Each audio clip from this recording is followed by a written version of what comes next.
De hecho, el juicio final de Dios es que el que es malo siga siendo malo. El peor tipo de juicio que Dios puede mandar a alguien es darle rienda suelta para entregarlo a sus propias inclinaciones malas. Pero aquí él está diciendo a Samuel, si el pueblo no quiere que yo sea su rey, dales un rey. Bienvenido a la 14ª entrega de la serie Del polvo a la gloria, con la cual presentamos un panorama de estudio único al explorar los principales temas, eventos y personas que cobran vida a través de toda la Biblia. El primer y segundo libro de Samuel contienen historias fascinantes de las vidas de individuos tan significativos como Samuel, David y Saúl. Durante este periodo de crisis y derrota en la historia de Israel, Dios levantó héroes piadosos para su pueblo. Escuchemos una vez más al Dr. R.C. Sproul en la voz de Pepe Mendoza. Esta es una de las cosas que me frustra cuando veo a la gente que empieza a estudiar el Antiguo Testamento. Como dije antes, ellos inician bien su lectura de Génesis y Éxodo, luego empiezan a perder entusiasmo cuando se atascan con Levítico y Números y lo demás. Y me decepciono porque quiero que lleguen a Primera y Segunda de Samuel. Me encantan los libros de Samuel. Hay tanto contenido en estos libros, ya que las Escrituras nos revelan la vida de algunos personajes más importantes del Antiguo Testamento. Pero no son solo las vidas de los santos del Antiguo Testamento que se destacan en los libros de Samuel, sino que también vemos un retrato tan magnífico de Dios. Ahora, ya hemos mencionado el periodo de los jueces, y dije que el periodo de los jueces se extiende hasta incluir Samuel. Pero por supuesto, la historia de Samuel no se da hasta el libro de Primera de Samuel, y Samuel es presentado como el hijo de la mujer Ana, quien no había tenido hijos y quien había orado y orado y orado para que Dios escuchara su oración y le concediera un hijo. Y de hecho, la oración de Ana, que se encuentra al principio de Primera de Samuel, prácticamente se repite en el Nuevo Testamento en la oración de María, llamada el Magnificat. Y si hay alguna persona en este periodo de la historia judía que tipifica la venida de Cristo, es Samuel, porque cuando nace, su madre, en gratitud tan profunda por la respuesta de Dios a su oración, dedica a Samuel a una vida de servicio a Dios y lo presenta al entonces juez de Israel, el venerable Elí. Samuel ahora queda bajo el cuidado de Elí, y recordamos esa historia de cómo en medio de la noche, cuando Samuel estaba durmiendo, escuchó una voz que lo llamaba por su nombre, Samuel, y se despertó y corrió y sacudió a su mentor Elí y le dijo, ¿me llamaste? Y Elí respondió, no, debes estar oyendo cosas, vuelve a la cama. Y Samuel regresó a dormir y otra vez Dios lo llama en medio de la noche, Samuel. Samuel se levanta de nuevo y corre hacia Elí y dice, ¿me llamaste? Y él dijo, no. Entonces Elí empieza a pensar que tal vez es Dios que le está hablando a Samuel y le da instrucciones a Samuel. Así que Samuel regresa a dormir de nuevo y ahora por tercera vez Dios viene y le habla en la forma íntima de dirigirse a otro. Samuel, Samuel. Y Samuel responde a Dios diciendo, habla, porque tu siervo escucha. Entonces Dios le revela a Samuel que su juicio está por venir a la casa de Elí, porque aunque Elí mismo había juzgado a Israel con un espíritu de piedad, sus hijos eran malos y Elí no los había disciplinado. Y así Dios le dice a Samuel que va a traer juicio sobre una familia. Dios le dice a Samuel que va a traer juicio sobre la familia de Elí. A la mañana siguiente, Elí le preguntó a Samuel, ¿te habló Dios? Y él dijo, sí. Y Elí dijo, ¿qué te dijo? Y Samuel no quería decirle. Estaba aterrado de darle a Elí las malas noticias. Y Elí trata de sacarle la información, pero Samuel no dice nada, hasta que al fin Elí dice, bueno, lo que Dios te haya dicho, lo que sea que Él te haya dicho, te puede pasar a ti si no me lo dices. Entonces Samuel dijo, está bien, te lo diré.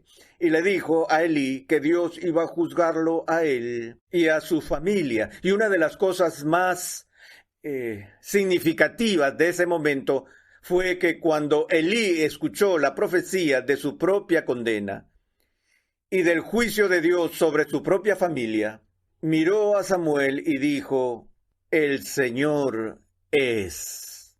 Y poco después, el juicio vino. Llegó con una vergonzosa derrota de los soldados israelitas, en la que murieron los hijos de Elí.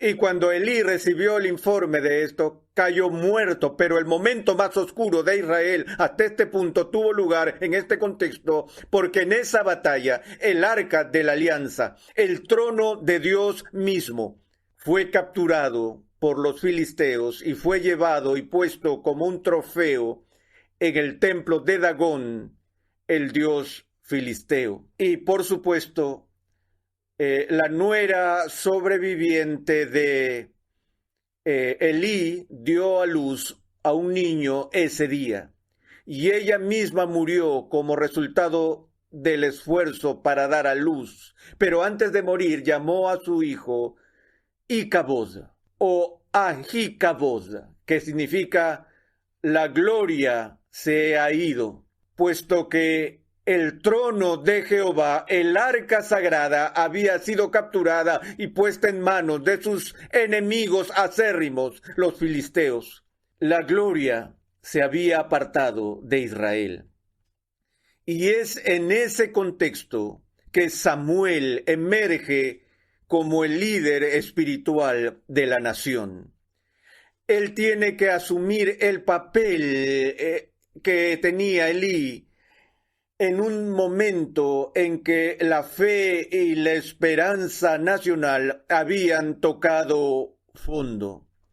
Sin embargo, conocemos sobre los acontecimientos extraordinarios a partir de entonces, como cuando los filisteos trajeron el trono de Dios a su templo para burlarse y usarlo como un trofeo. Lo que sucedió fue que la gente era afligida por plagas y la estatua de su Dios se rompió en 1000 pedazos, y los 5 reyes de los filisteos empezaron a jugar ping-pong, enviando el arca de una ciudad a otra, de Asdod a Gat, luego a Ecrón y así por el estilo, y a donde fuera el arca la plaga iba. Hasta que finalmente entendieron el mensaje de que no era una buena idea quedarse con el arca de Jehová en cautiverio, y la devolvieron en un carro de bueyes. Esta es otra historia extraordinaria que no tengo tiempo para contar ahora. Pero en este caso, el carro tirado por los bueyes que llevaba el arca no lo conducía nadie, estaba siendo conducido simplemente por el Espíritu de Dios, y cruzó la frontera de vuelta a Israel, exactamente al lugar donde Dios había ordenado que debía llegar. Y cuando el pueblo de Israel vio el arca viniendo a la distancia, se regocijaron. Y no sé lo que dijeron, pero podría sugerir que dijeron, Kabod, la gloria ha vuelto. Y durante la vida de Samuel hubo gran bendición sobre la nación, como lo había sido durante los mandatos de otros jueces. Pero al final de su vida, o casi al final de su vida, otra vez los corazones de Israel se endurecieron e hicieron lo malo ante los ojos del Señor. Pero esta vez su abandono de Dios tomó una nueva dimensión. una que no tiene precedentes en la historia del Antiguo Testamento, y la leemos en el capítulo 8 de Primera de Samuel. Leemos: y aconteció que cuando Samuel era ya viejo, puso a sus hijos como jueces sobre Israel. El nombre de su primogénito era Joel, y el nombre del segundo Abías. Estos juzgaban en Berseba. Pero sus hijos no anduvieron por los caminos de él, sino que se desviaron tras ganancias deshonestas, aceptaron sobornos y pervirtieron el derecho. Estamos viendo la repetición de lo mismo que sucedió con los hijos de Elí. Han oído que se dice como un tipo de axioma que Dios no tiene nietos, que solo porque alguien sea una persona piadosa y tiene hijos, eso no garantiza automáticamente que los hijos van a seguir los pasos de los padres, porque cada generación necesita conversión. Y tan pronto como pensamos que podemos embotellar y vender y controlar y manipular los dones del Espíritu de Dios, hemos perdido toda la realidad de la redención. Entonces se reunieron todos los ancianos de Israel y fueron a Samuel en Ramá, y le dijeron: mira, has envejecido, y tus hijos no andan en tus caminos. Ahora pues danos un rey, para que nos juzgue como todas las naciones. Hemos visto a lo largo del periodo de los jueces que lo que mete a Israel en problemas una y otra vez es su incesante afán de querer conformarse a las naciones paganas y a la cultura pagana que le rodea. Primero fue adoptar la religión pagana, y ahora quieren que las instituciones políticas que observan a su alrededor sean importadas para que ellos puedan ser igual que los demás. Y todas las otras naciones estaban gobernadas por reyes. Israel no tenía un rey, es decir, no tenía un rey terrenal. Se habían olvidado de quién era su rey, porque no se trataba de una democracia, ni de una oligarquía, ni una aristocracia, ni una monarquía. Esto iba a ser una teocracia, donde Dios era el rey de su pueblo. Pero ahora el pueblo dice: queremos un rey como todo el mundo que nos rodea. Ahora, cuando Samuel escucha esto, está muy disgustado. Dice: pero fue desagradable a los ojos de Samuel que dijeran: danos un rey que nos juzgue. Y Samuel oró al Señor. Y el Señor dijo a Samuel: escucha la voz del pueblo en cuanto a todo lo que te digan, pues no te han desechado a ti, sino que me han desechado a mí, para que no sea rey sobre ellos. Permítanme hacer una pausa aquí. Samuel entendió eso, sabía que esto no era solo un rechazo de él o de su familia, que era un rechazo de todo lo que él representaba. Fue un rechazo a todo por lo cual trabajaba. Fue un rechazo de todo su ministerio. No sé cuántas veces he hablado con clérigos o pastores jubilados que dedicaron sus vidas al cuidado de los santos en una iglesia. Luego ese pastor se jubila y ve cómo esa iglesia se viene abajo y se seculariza. Y qué desgarrador es esto para cualquier pastor piadoso o cualquier ministro piadoso. Ahora, obviamente, Samuel estaba sintiendo esto de sí mismo, pero también comprendió que lo que estaba ocurriendo aquí era un rechazo del Dios que representaba para el pueblo. Y me pregunto si se sorprendió cuando Dios le dijo: Samuel, escúchalos. Me han rechazado a mí, deja que tengan su rey. En ese sentido, Dios es como el padre pródigo en el Nuevo Testamento, que cuando su hijo quiere rebelarse e ir a una tierra pagana y desperdiciar la riqueza de la herencia de su propio padre, que es lo que todos hacemos. Una de las cosas que creo que son heroicas del padre pródigo de esa parábola es que lo deja ir. Él no deja de preocuparse por el hijo, él no deja de orar por el hijo, él no deja de amar al hijo, pero lo deja ir. Él entrega a su hijo a sus propias inclinaciones pecaminosas, y así es como Dios trata a Israel. De hecho, el juicio final de Dios es que el que es malo siga siendo malo. El peor tipo de juicio que Dios puede mandar a alguien es darle rienda suelta para entregarlo a sus propias inclinaciones malas. Pero aquí él está diciendo a Samuel, si el pueblo no quiere que yo sea su rey, dales un rey. Esa es la base pecaminosa para la monarquía. Y aún en esto, donde se da y se concede el deseo de un rey, en un sentido muy real, es un acto de juicio divino. Sin embargo, en el consejo secreto de Dios, como se manifiesta más adelante, Dios va a obrar a través de esta institución de la monarquía para poner a su rey elegido para su reino, que será de la tribu de Judá, y cuyo reino será eterno, quien será el rey de los reyes y el señor de los señores. Y aunque la monarquía de Israel empieza con una serie vergonzosa de circunstancias, la monarquía en un sentido prefigura la venida del reino de Dios. Vamos a tomar un momento más para considerar la palabra monarca.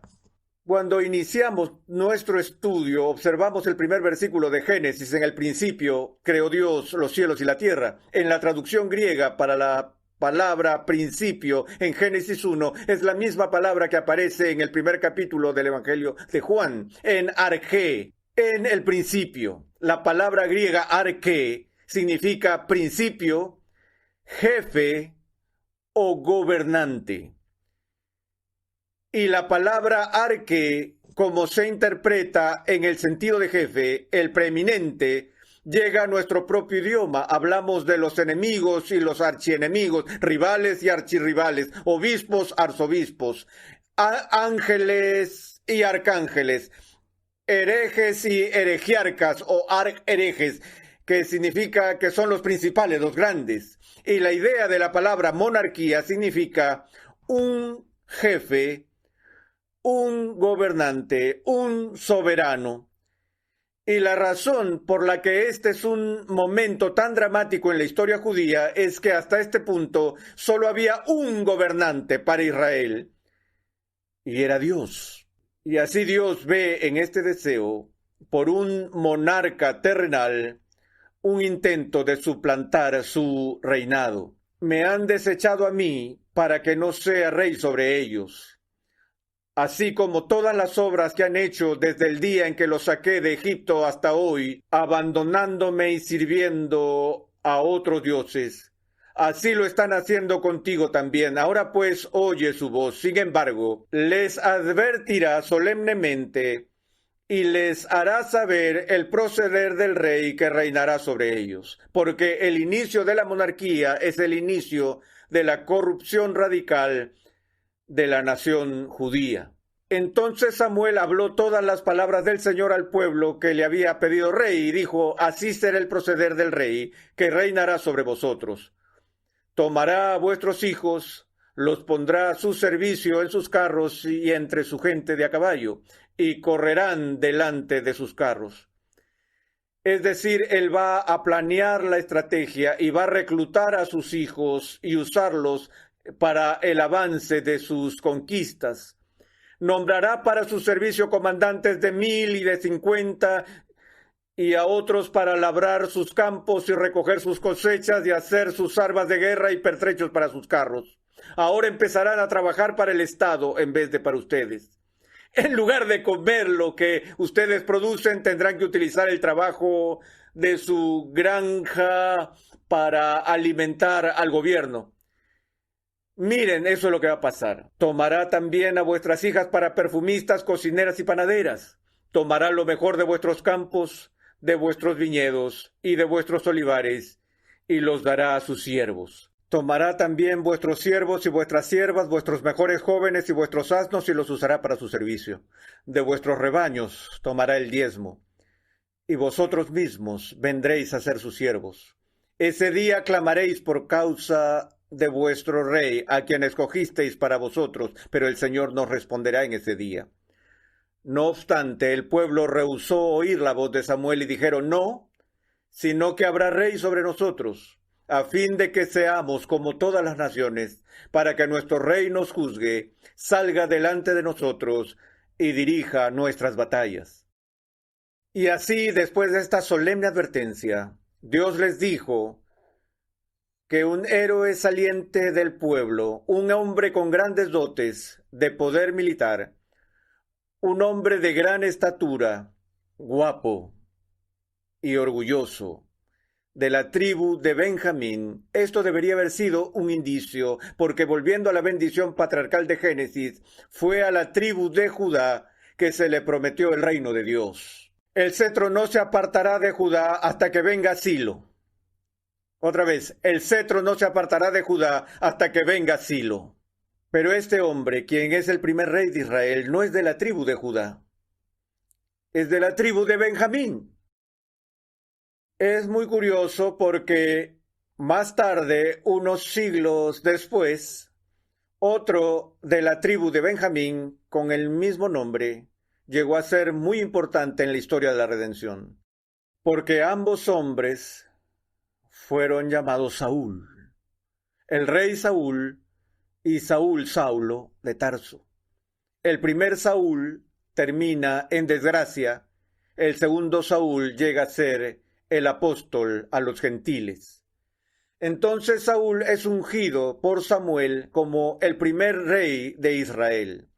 Y su reinado empieza en gloria. Él tiene tremendas victorias militares y se vuelve enormemente popular entre el pueblo. Pero había un defecto fatal en el hombre. Había una especie de arrogancia que afectaba a Saúl. En una ocasión, Saúl estaba esperando a Samuel para que le bendijera antes de ir a la batalla y para ofrecer los sacrificios a Dios a fin de preparar los ejércitos para esa ocasión. Y Samuel no se presentó exactamente a tiempo y Saúl se impacientó. Y entonces él mismo se encargó de hacer los sacrificios. Sí, había una separación entre la iglesia y el Estado, en el sentido de que había una división de trabajo aquí, y no era la responsabilidad del rey atribuirse para sí los derechos, el privilegio y la autoridad del juez. Pero Saúl tomó sus manos sucias y profanó las cosas santas. Y en ese momento llegó Samuel y lo vio y le dijo: por esto, Saúl, Dios te ha rechazado y ha reservado para sí un hombre conforme a su corazón, a quien levantará para sustituirte a ti y a tu casa. Y Saúl se vuelve loco. Se retira de su responsabilidad como comandante en jefe cuando es enfrentado por el campeón de los filisteos, el gigante Goliat. Se hace a un lado mientras que un muchacho se acerca y libera a la nación de la opresión de los filisteos. Y la gente empieza a cantar en poco tiempo: Saúl ha matado a sus 1000 y David ha matado a sus 10,000. Y Saúl, enfurecido y lleno de celos, y hasta el final de su vida persigue a David, a quien ahora Samuel ha ungido para ser el rey. Un inicio desfavorable para una monarquía tan notable.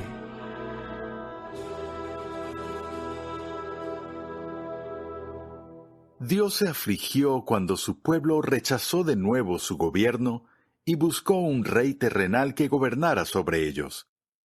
El comienzo de la monarquía es el comienzo de la corrupción radical de la nación judía.